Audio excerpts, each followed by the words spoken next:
Hello and welcome to Social Psychology Online. This video is meant to give you an introduction to the course and an introduction to the syllabus.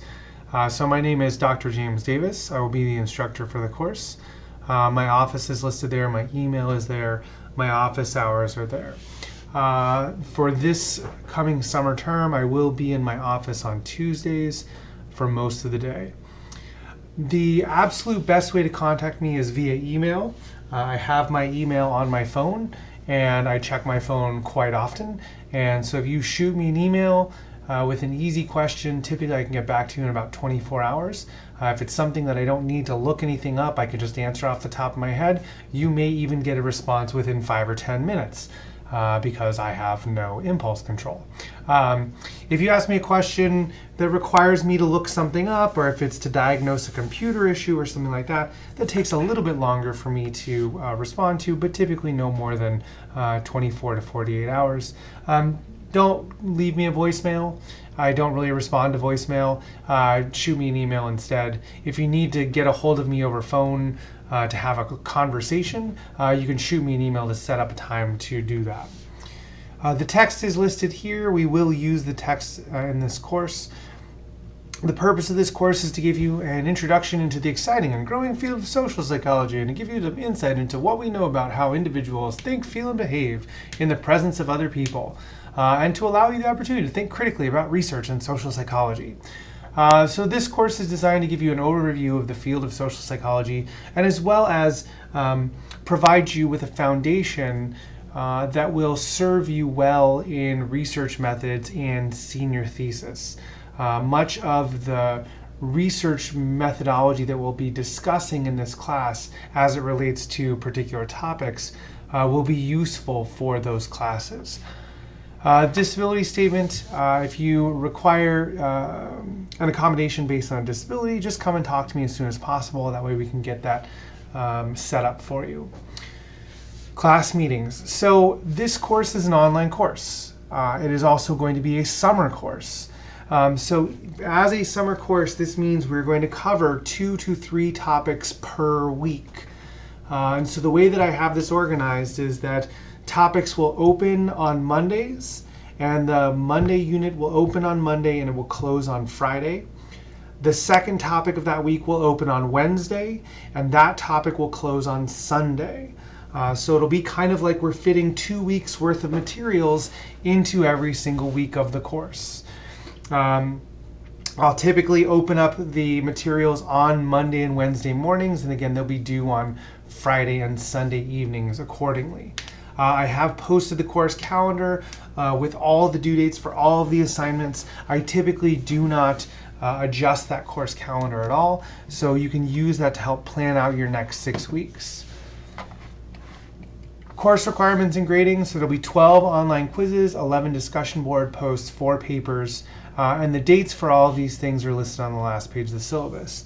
Theoretically, everyone in this class could get an A. I encourage you guys to work together in groups, but remember you do need to write your own papers. All the papers will get run through turnitin.com for plagiarism detection. Generally, there's no extra credit available in the class. It's straightforward, but you must kind of do things right the first time. I don't use the academic warning system for BenU. I'm trying to think of what even that is. There's a term for it and I can't recall. Whatever it is, I don't use it. Instead, I post all of your grades to the course very promptly. So you have access to all of your grades the entire quarter. You know whether you're doing the quizzes, you know whether you're turning in the assignments. So I don't feel the need to send out reminders and those sorts of things. If you disappear from this course, especially with an online course where I won't see you every day, and if I don't see a discussion post from you, I may or may not even notice. If you disappear from the course, I am not going to be able to track you down. I'm not going to come to your apartment and knock on your door and check up on you to see how you're doing. However, if you're struggling with this class, if you need help or if you've got questions, and you come and contact me, I'm more than happy to do whatever it takes to help you get through the class. Easiest way to keep track of your grade is to keep a running tally of the total points that you've lost. So for example, there's 300 points possible in the class. If you, after the first week or the second or third week, you add up all the points that you've lost and you find that you've lost 24 points total, then that means if you get a 100% on the rest of the course materials, then you will end up in the A range, because 300 minus 24 is going to be 76. That puts you in the A range, 276 points. If you find that you've lost more than 30 points after the first 3 weeks of class, then your grade will have dropped down into the B range, and so on. So if you keep a running tally of the points that you've lost, that's the best way to keep track of the course. So each week there will be a web lecture. This will typically be a 20 to 30 minute PowerPoint lecture, just like the one that you're watching now. And this will walk through some of the material from the text that I find is a little bit more difficult, or perhaps a little bit more interesting, or things that I'm just really excited to tell you about. You'll have to bear with me. I do get kind of excited about this stuff. And so that'll cover that. Those web lectures will help prepare you for the weekly quizzes, and often, more important, the discussions. Oftentimes I will raise points in the web lectures, and then I'll ask you in the discussions to respond to those points that I've raised in the web lectures. Throughout the quarter, or the semester, the summer term, there will be online quizzes. They're multiple choice, and they're going to cover the relevant material. So the first unit is chapters 1 and 2. That quiz will open on a Monday. It'll close on a Friday. The goal of the quizzes is to give you a broad overview, and for you to be able to have the most efficient way of sort of learning the material. The quizzes will open at midnight and they will close at midnight. When they are open, you can take them multiple times. You can take them as many times as you like. Only the highest score will be recorded in the grade book. And you can keep taking it again and again until you're satisfied with your score. The best strategy for this is to read through the textbook chapter, not like a novel, but, sort of skim through it, figure out where things are, read the things that are interesting to you, watch the web lecture, listen to the web lecture, and then take the quiz. And if you get a perfect score, or an 8 out of 10 or a 9 out of 10, great, you're done.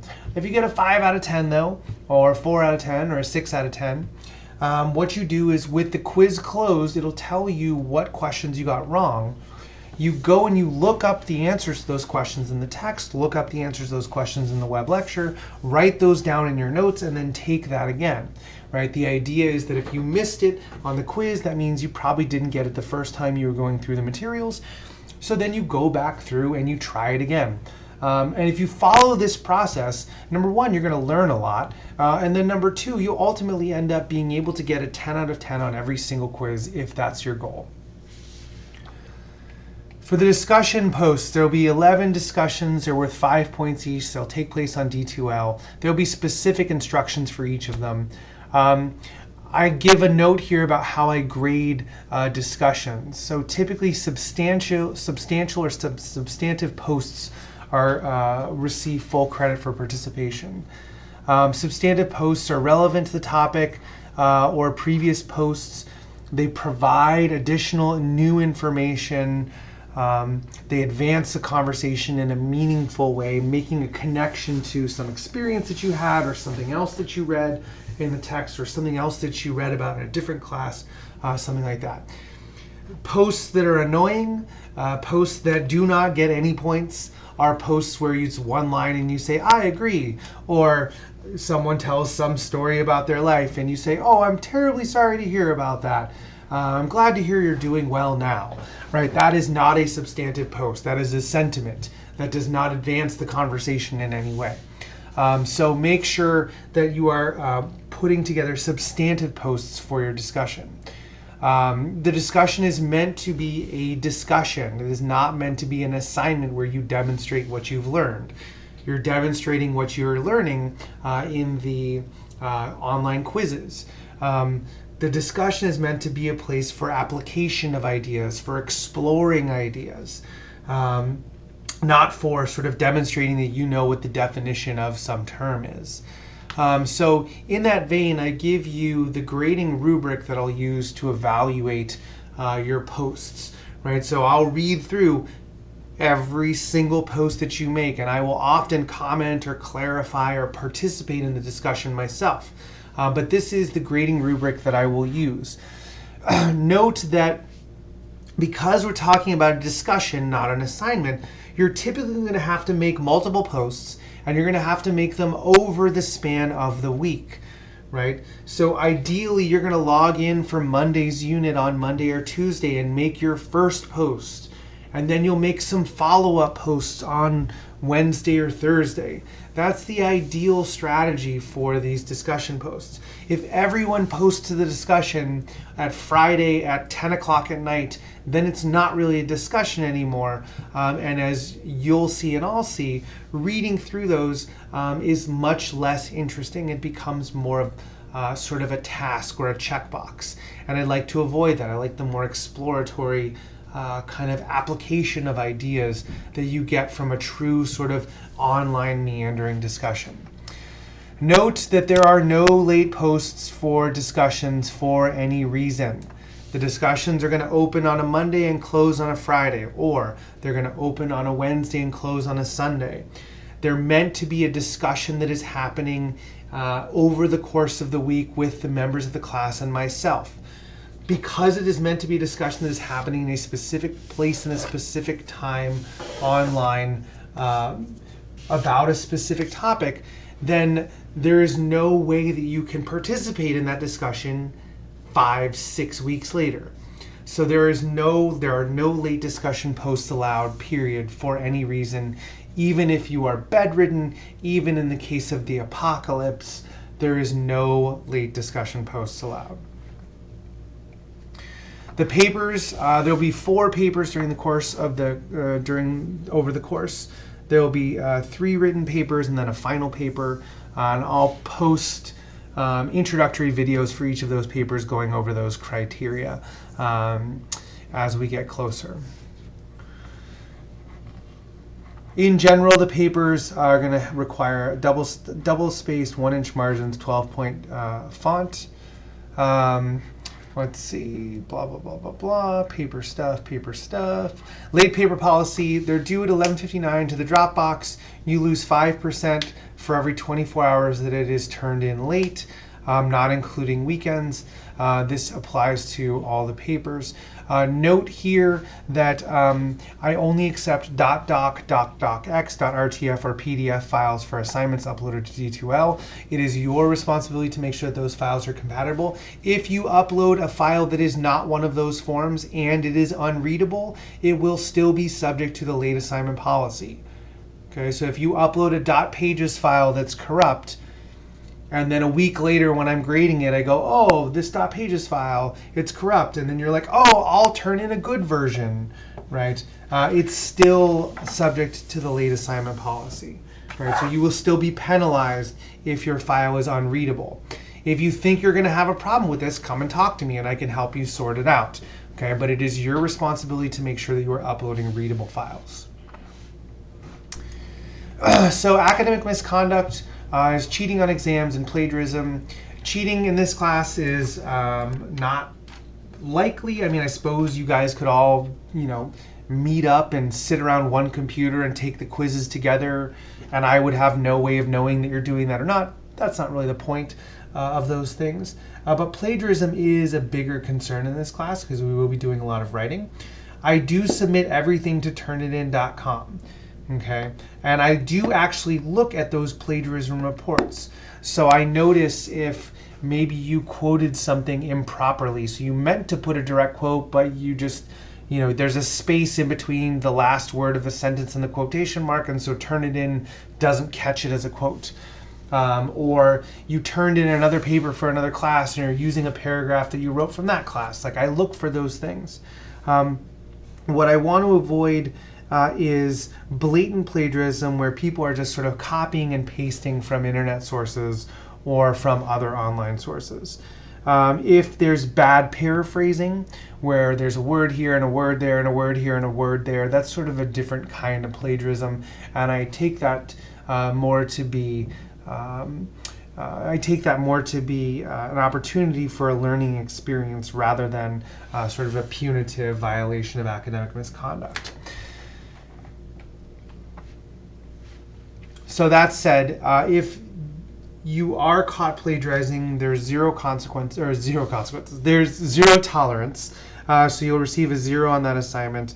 If it is bad. If it is bad paraphrasing that you just need to work on, I will typically take that into account when I'm doing the grading of the paper, but I won't necessarily give you a 0 or report you to the university. So just be advised of that. And again, if you have any questions or concerns about this, there are ways that you can check your paper for plagiarism before you turn it in to make sure that it's going to be okay. So that is it for the syllabus. As always, if you have any questions, you can email me, and I'll be happy to help you figure that stuff out. Otherwise, welcome to the course, and enjoy the next video on becoming an online student.